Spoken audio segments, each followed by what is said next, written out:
The man who stopped his carriage in the rain-slicked London street was a creature of stone and shadow. Catherine Harding, standing on the curb with a single valise and the ruin of her life packed inside it, saw him first as a silhouette against the gaslight, a severe cut of black wool and an unyielding posture. His face, when he stepped down onto the glistening cobblestones, was all harsh angles and deep-set eyes that seemed to absorb the light and give none of it back. He was the Duke of Wrentham, a man whose name was a whisper in drawing rooms, a synonym for immense wealth and a cold, reclusive nature.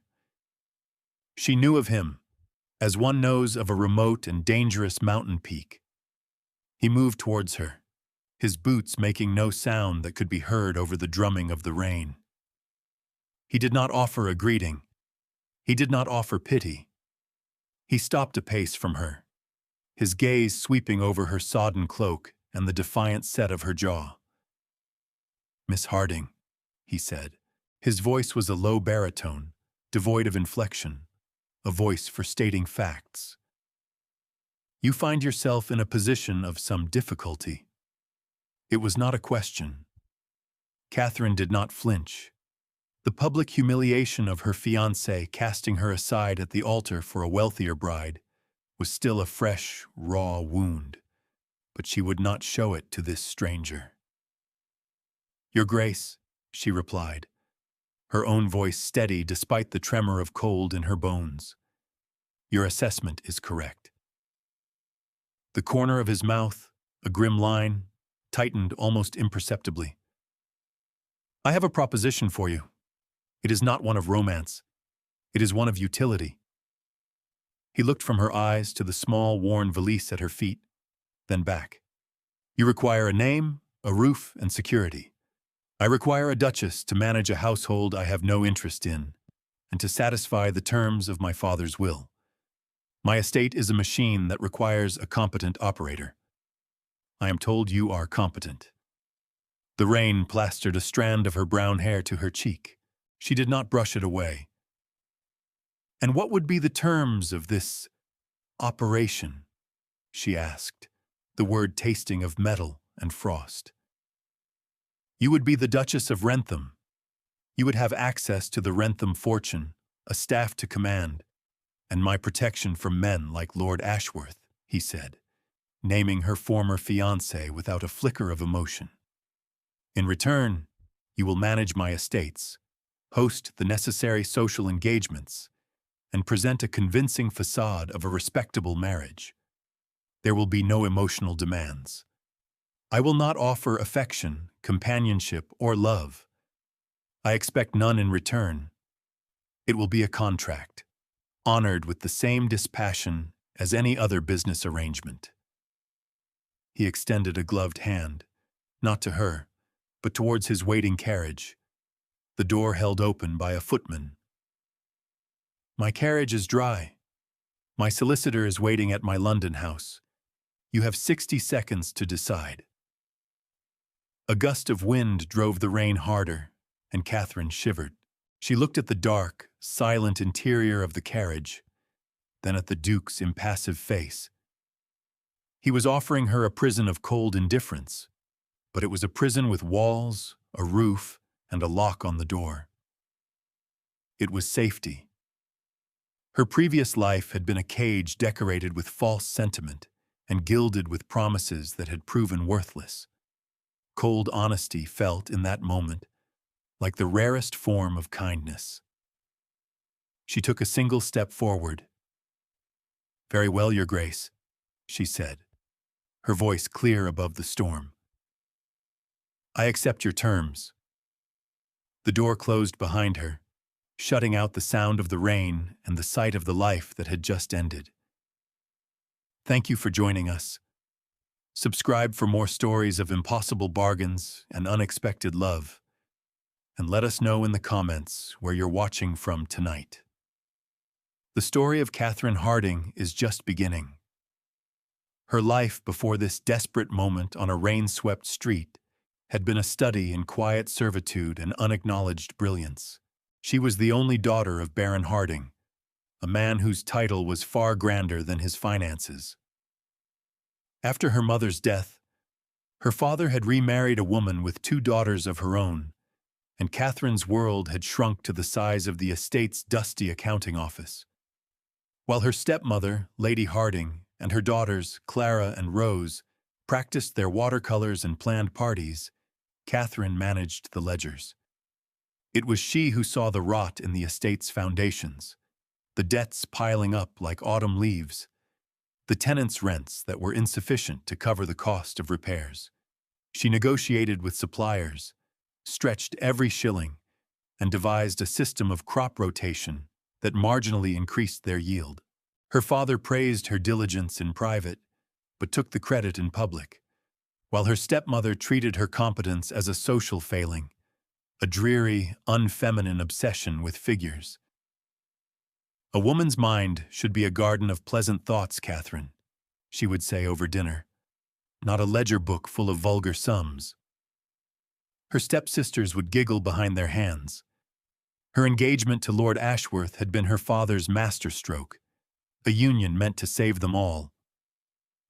Ashworth was handsome, charming, and possessed of a fortune that could absorb the Harding debts without a tremor. Catherine had not loved him, but she had been prepared to be a dutiful, effective wife.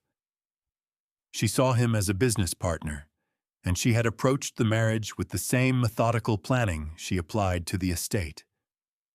She had prepared a complete portfolio of her family's finances, a clear-eyed assessment of their liabilities, and her proposed solutions. She believed in honesty, in laying all cards on the table. It was a catastrophic miscalculation. Ashworth had no interest in her solutions. He was interested only in the Harding name and the land that came with it, which he planned to acquire after the marriage by foreclosing on the very debts she had so carefully detailed for him. When a new, far wealthier heiress appeared on the London scene, he saw a more direct path to profit.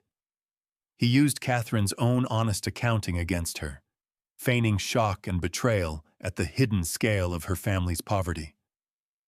He broke the engagement publicly, painting himself as the victim of a desperate family's deceit. The dismissal was brutal. Her father, his last hope gone, turned on her. "You and your blasted numbers!"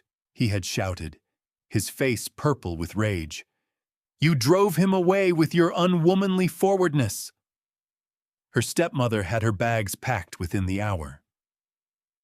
"Lord Ashworth's family will not wish to see you when they arrive," she said, her voice like chipping ice.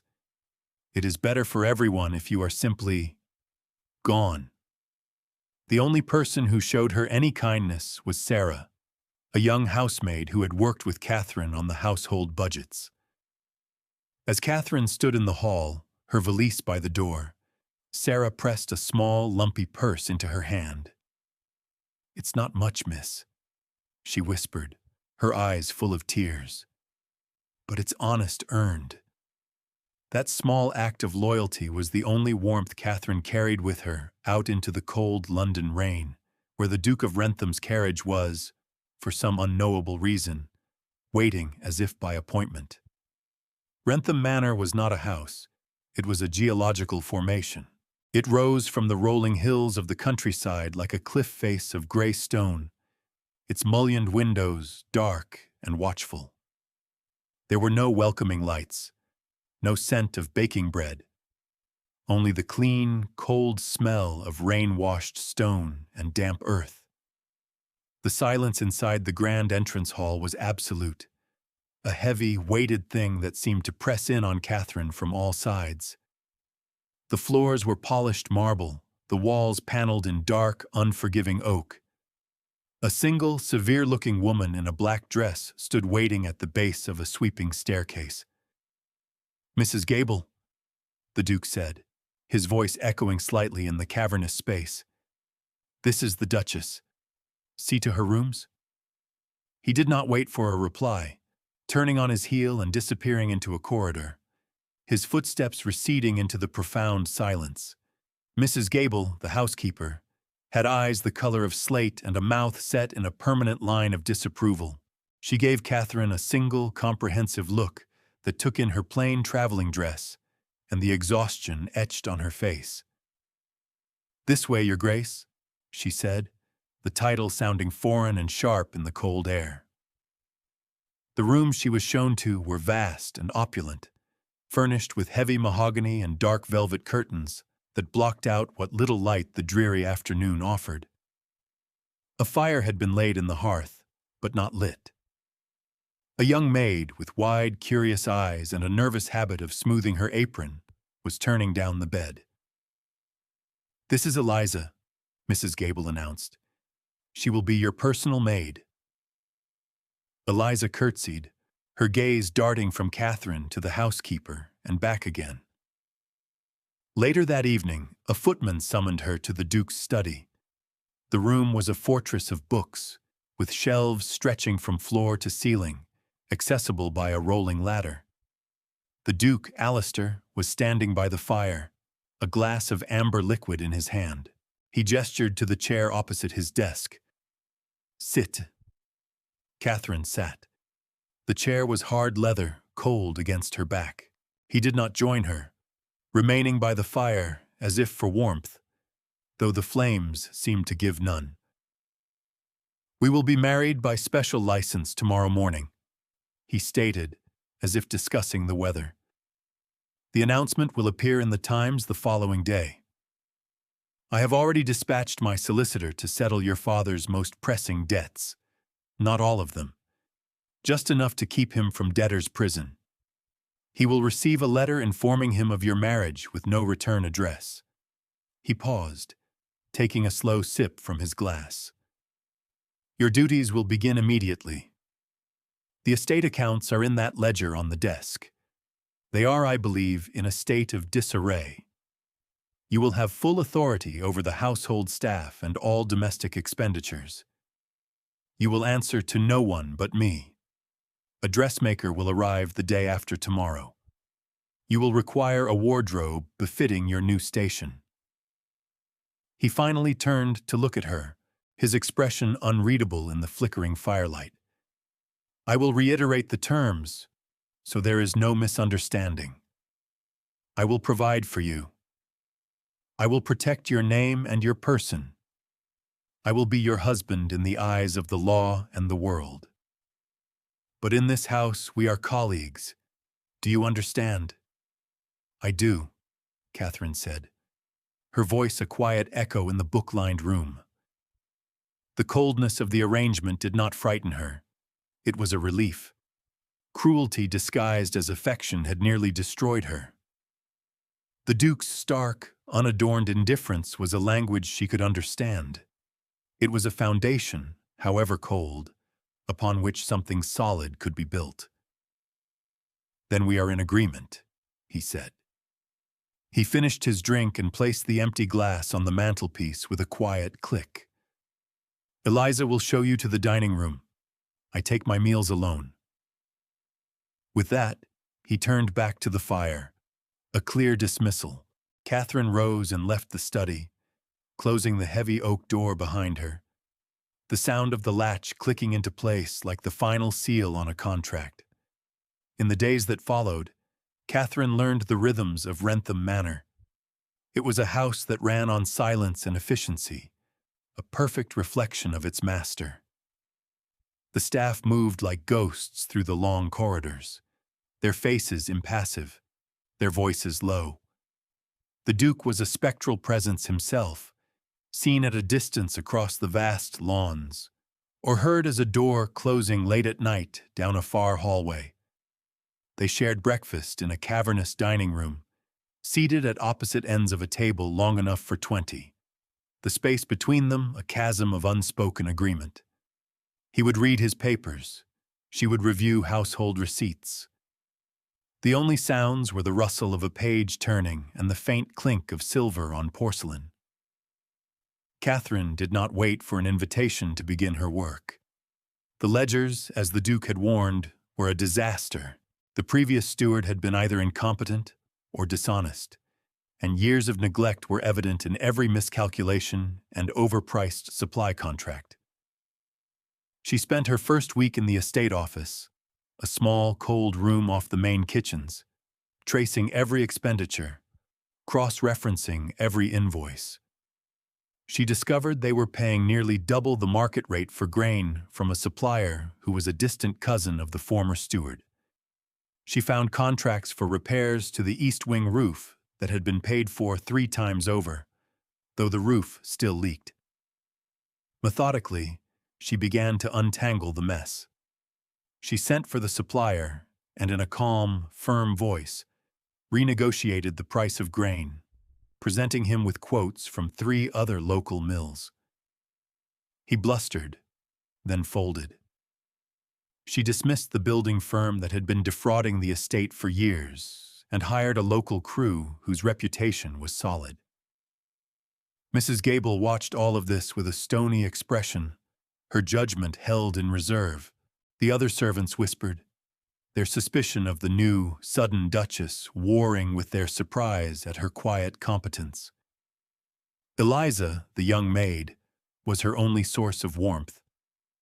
She brought Catherine tea in the office, her presence a small comfort in the long, lonely hours. It was Eliza who told her about the gardens.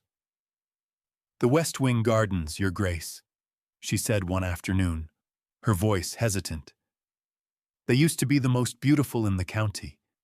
The late Duchess, his mother, she loved them, but since she passed, no one goes there."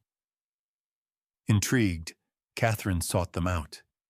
She found a pair of rusted iron gates choked with ivy. Beyond them lay a scene of magnificent decay. Rose bushes, once carefully trained, grew in wild, thorny tangles. Stone paths were obscured by weeds, and a marble fountain was green with moss, its cherubs staring blankly at a stagnant pool. It was a place of profound sadness, a mirror of the house and the man who owned it. The next morning, she returned with a pair of gardener's gloves she found in a potting shed. She started with a single rose bush, its branches a chaotic mess. Carefully, methodically, she began to prune away the dead wood, clearing the thorns and tangled runners, seeking the strong, living core beneath. She worked for hours, her hands aching, her mind blessedly empty of everything but the task. From an upper window in the library, the Duke watched her.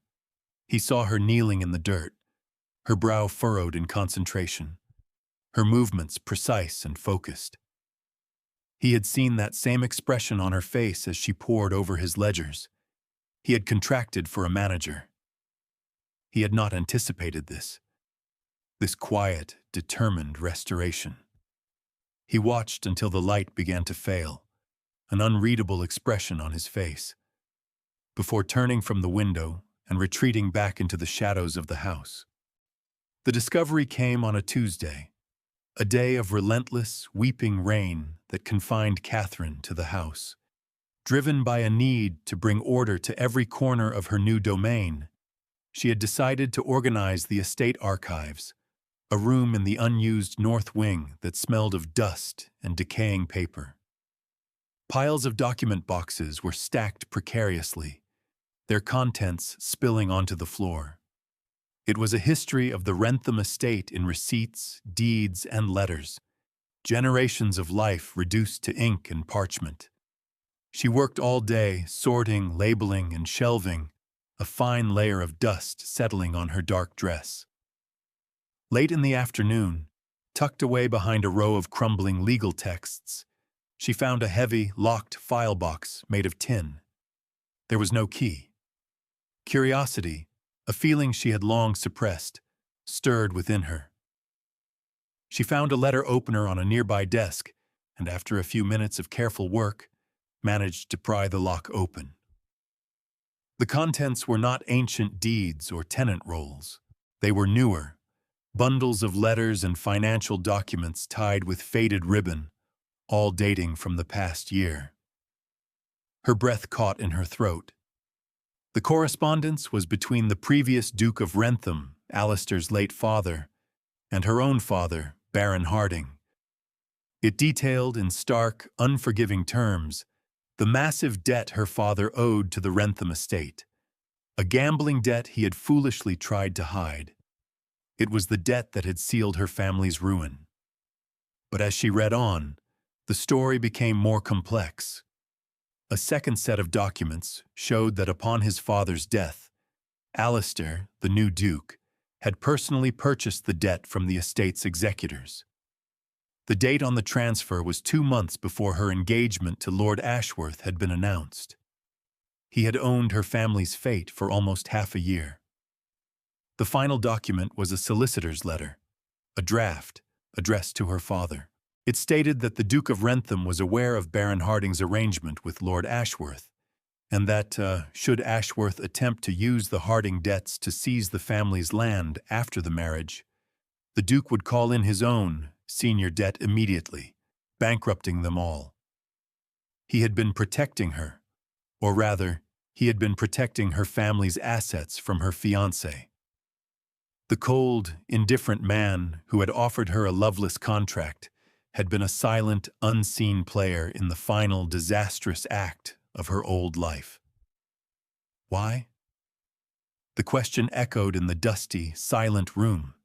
His actions contradicted everything he had said, everything he had presented himself to be.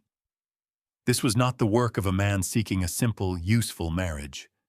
It was the work of a man with a hidden purpose, a man who had manipulated events from the shadows.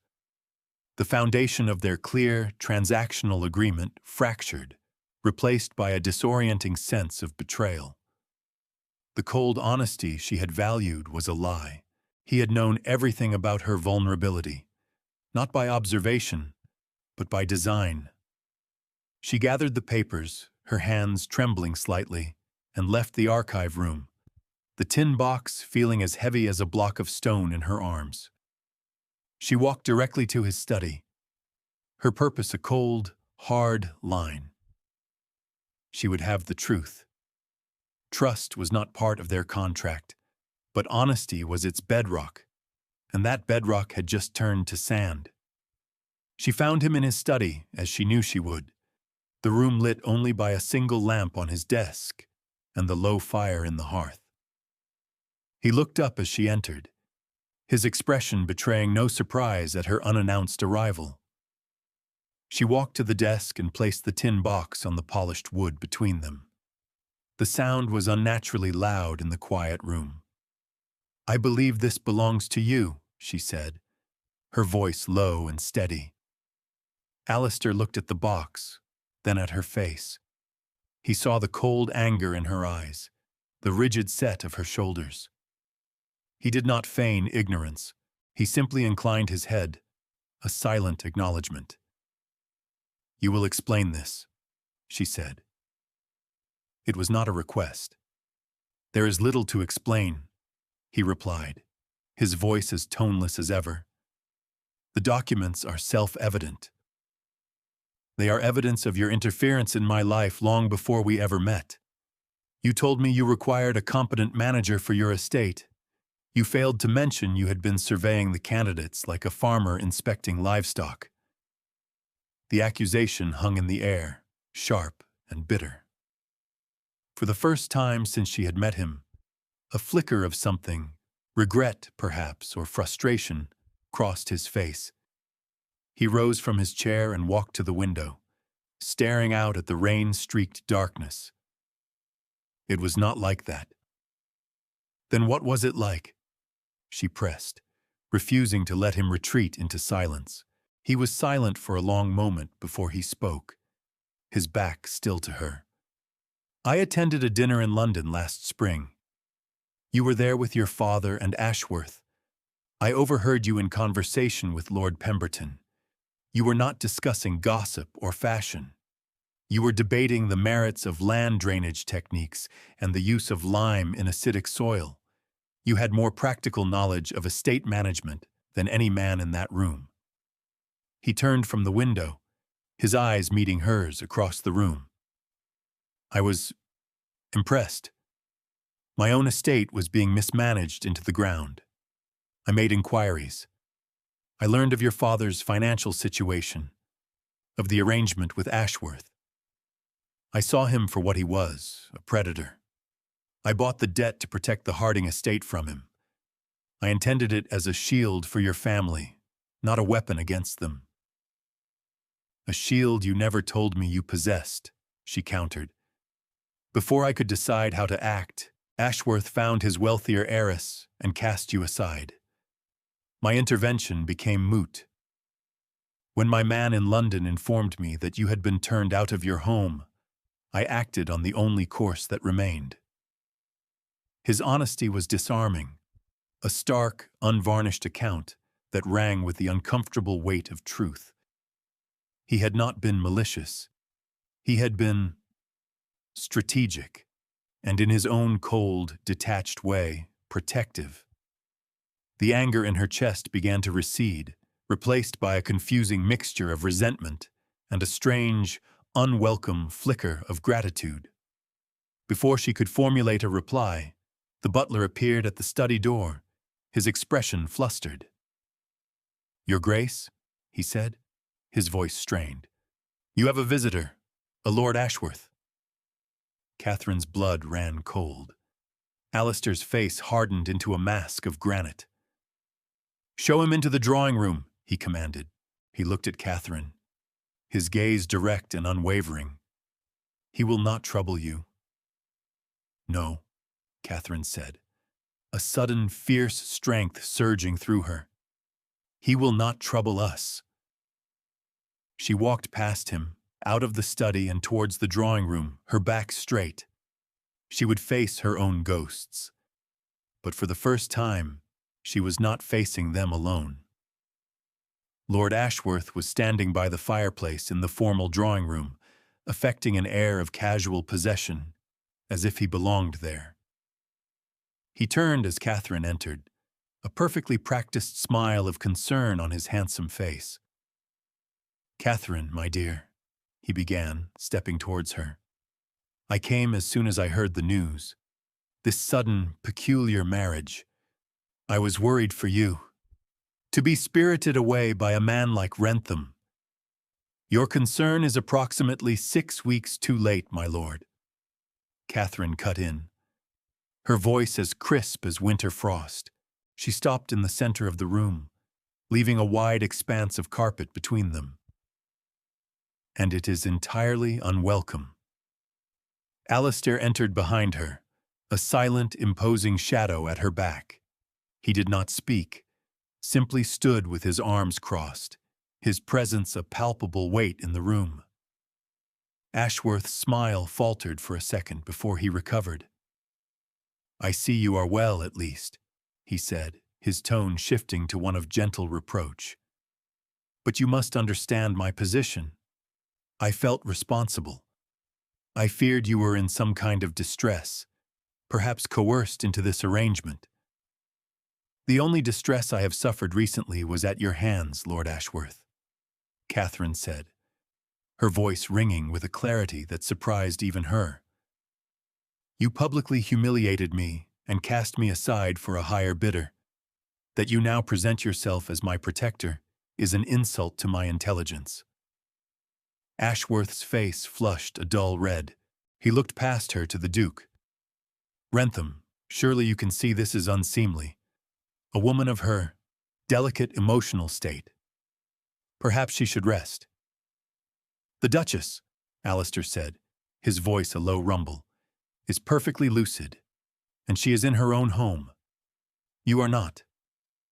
State your purpose, Ashworth, or my butler will show you the door." The raw threat in the Duke's voice made Ashworth take an involuntary step back. His pretense of concern evaporated, replaced by a sneer. "My purpose? My purpose is to reclaim what is mine. Our engagement was a contract. Her family's debts were to be my own. This marriage is an absurdity, a sham to hide her from her obligations. I will have it annulled." "You will do nothing of the sort," Catherine said, stepping forward. For years she had been silent, her opinions and her worth ignored, but in this cold, vast house, under the steady gaze of the strange man she had married. She had found her voice. There is no us. There is no contract. There is only your greed and my refusal to be your pawn. You will leave this house now, and you will not return. Her authority was absolute. It was the voice of a woman who had analyzed ledgers and commanded staff, who had faced down dishonest suppliers and brought order from chaos. It was the voice of a duchess. Ashworth stared at her, momentarily stunned into silence by her transformation from the quiet, pliable girl he had discarded into the formidable woman who stood before him. He opened his mouth to retort, but a single, almost imperceptible step forward from the Duke was enough to silence him. He gave a stiff, angry bow. "You will regret this," he spat, before turning and striding from the room.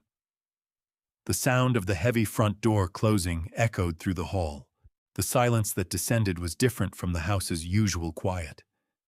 It was charged, intimate. Catherine stood, her heart hammering against her ribs, her hands clenched into fists. She had not collapsed. She had not wept. She had fought back. She felt a presence beside her and turned to find Alistair looking at her, his expression one she had never seen before. It was not pity, not approval.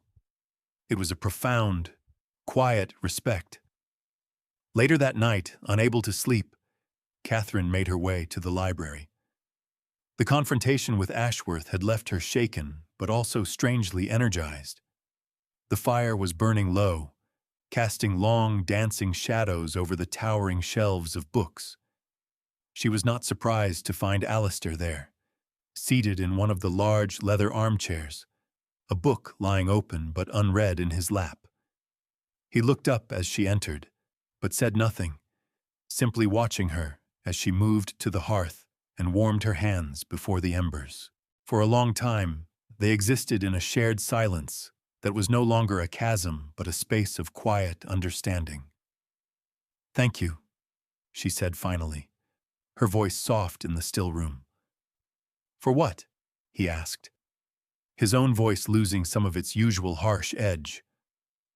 "For letting me fight my own battle, for standing with me." He closed the book and set it aside. "There was no need for me to speak. You had said everything that needed to be said." He paused, his gaze fixed on the dying fire. "I have spent the better part of a decade ensuring my life was free of complication. I built walls. I valued order and control above all else. This arrangement was meant to be the final stone in that wall. A duchess who was a partner, not a wife. A household that ran like a well-oiled machine. It was all very logical." He fell silent, and in the quiet, Catherine could feel the carefully constructed armor around him begin to crack. "I did not account for you, Catherine," he said, speaking her given name for the first time. The sound of it in his voice was both startling and deeply intimate. "I did not account for the way you would bring life back to the gardens. I did not account for the way the staff speaks of you, with respect instead of fear. I did not account for the silence in this house feeling empty when you are not in it." He rose from his chair and came to stand beside her at the fireplace. He was close enough that she could feel the heat radiating from him, a warmth that had nothing to do with the fire. "I find," he said, his voice barely a whisper, "that I do not sleep well when I know you are troubled. I find myself listening for your footsteps in the hall. The terms of our contract have become insufficient." He reached out, his movements slow, hesitant, as if he were touching something fragile. His fingers brushed against her cheek, his touch surprisingly gentle. It was the first time they had touched outside of the cold formality of their wedding ceremony. The contact was electric, a jolt of warmth that spread through her entire body. He did not say he loved her. He did not speak of passion or romance. He spoke of presence and absence, of silence and footsteps, of the simple, undeniable fact of her effect on him. It was a confession delivered with the same plain, factual gravity he used for everything else, and it was the most devastatingly honest thing she had ever heard. She leaned into his touch, a silent surrender, and for the first time, the Duke of Wrentham allowed himself to close the distance between them, his hand cupping her face as if she were something infinitely precious. The annual Wrentham Ducal Ball was the pinnacle of the county's social season, an event that had been a fixture for generations. This year, however, it carried a new weight of significance. It was the first Catherine would host as Duchess, her formal debut to a society that was buzzing with rumors about the Duke's strange, sudden marriage to a disgraced baron's daughter. She knew she would be judged, dissected, and whispered about from behind fans and champagne glasses. As she descended the grand staircase, she felt a tremor of her old fear, but then she saw Alistair waiting at the bottom. He was dressed in severe black evening wear, a stark contrast to the glittering assembly, but his eyes were fixed only on her. She was wearing a gown of deep midnight blue silk, a color he had chosen, its simplicity a statement of quiet confidence. He offered her his arm, his hand warm and steady over hers. "They are merely people," he murmured, his voice for her alone. "And this is your house." His quiet validation was a shield. Together, they entered the ballroom, a sea of jewels and silks and curious faces parting before them. Catherine moved through the crowd with a grace she hadn't known she possessed, greeting guests, directing servants, her knowledge of the estate and its workings evident in every confident instruction. She was not just a duchess in name. She was the mistress of this domain, and it showed. Inevitably, she saw Lord Ashworth. He was holding court near the orchestra, a smug smile on his face, surrounded by a coterie of his sycophantic friends. She knew he was there to cause trouble, to poison the well of opinion against her. She met his gaze across the room, her expression calm, and gave him a small, dismissive nod before turning her attention back to a conversation with the local vicar. The confrontation came, as she knew it would, during a lull in the music. Ashworth approached them, his voice carrying across the suddenly quiet room. "Your Grace," he said to Alistair, though his eyes were on Catherine, filled with malice. "A remarkable recovery for your new Duchess. One might almost think her family's sudden solvency and her own good fortune were connected in some unseemly way." The implication was clear. She was an adventuress who had sold herself to the highest bidder. A hush fell over the nearby guests. Before Catherine could respond, Alistair spoke, his voice not loud, but carrying with an authority that commanded the attention of the entire room. "You are correct, Ashworth," he said calmly. "The Duchess's fortune is indeed connected to her good sense. In the 3 months she has been managing the Wrentham estates, her efficiencies have increased our profits by nearly 20%. She is not merely my wife. She is the most brilliant steward this estate has ever known." He then turned his cool gaze fully on Ashworth. "Speaking of finances, I had my London solicitors look into your own recent ventures.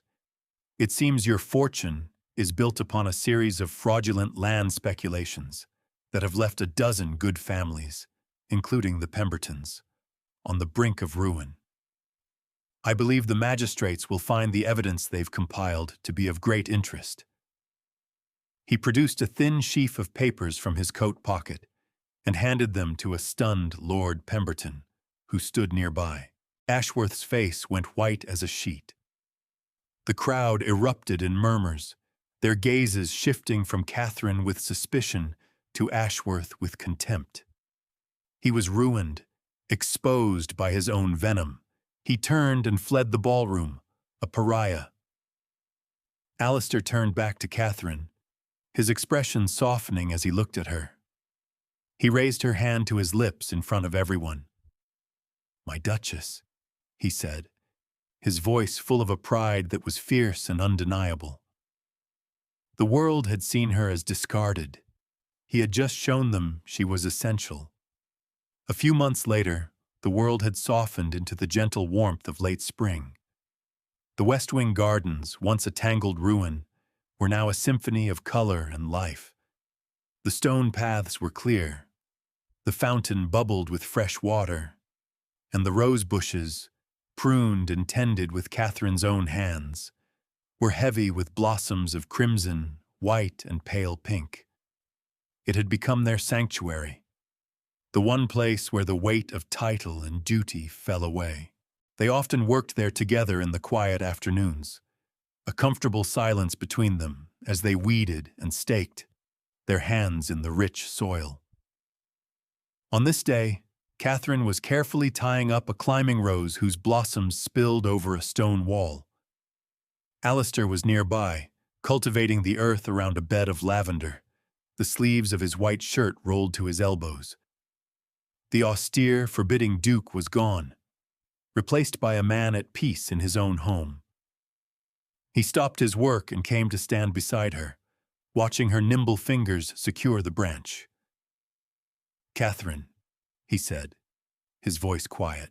She finished her knot and turned to him, a smudge of dirt on her cheek.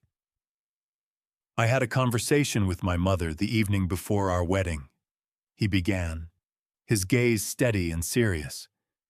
"She questioned the wisdom of my arrangement. She warned me that the heart is not a ledger book, that it cannot be managed by contract." He reached out and gently brushed the smudge of dirt from her cheek with his thumb. "I told her, with the absolute certainty of a fool, I will never love that woman." A slow smile touched Catherine's lips. "And what does the fool say now?" she asked softly. "He says," Alistair murmured, his voice thick with an emotion he no longer tried to hide, "that it was the most profoundly incorrect statement of his entire life. He says that he loves the woman who brought his home back to life. He says that he cannot imagine a single day, a single hour without her in it." He took her hand, his fingers lacing through hers, calloused and warm. He looked from her face to the blooming garden, then to the great stone house that stood sentinel behind them. It was no longer a fortress or a prison. It was a home, filled with light and warmth and the quiet hum of a life they had built together. The narrator, watching this scene, might reflect on the strange alchemy of human connection. What had begun as the coldest of transactions, a desperate bargain struck in the rain, had become real. What was broken, a man's heart, a woman's life, a neglected garden, had been made whole not by grand pronouncements, but by the steady, quiet accumulation of shared days, of mutual respect, and of simple, honest presence. The ring on her finger, once a symbol of a business deal, now felt as natural and essential as the hand it adorned. They stood together in the garden they had restored, two people who had found in each other not what they were looking for, but what they had always needed. Thank you for watching until the very end. The journey of Catherine and Alistair was one of quiet discovery, a testament to the fact that love can grow in the most unexpected soil. We have to ask, would you have trusted a man with so many secrets? Let us know your thoughts in the comments. And don't forget to tell us where in the world you're watching from tonight. After all, the best alliances often begin as the most honest transactions.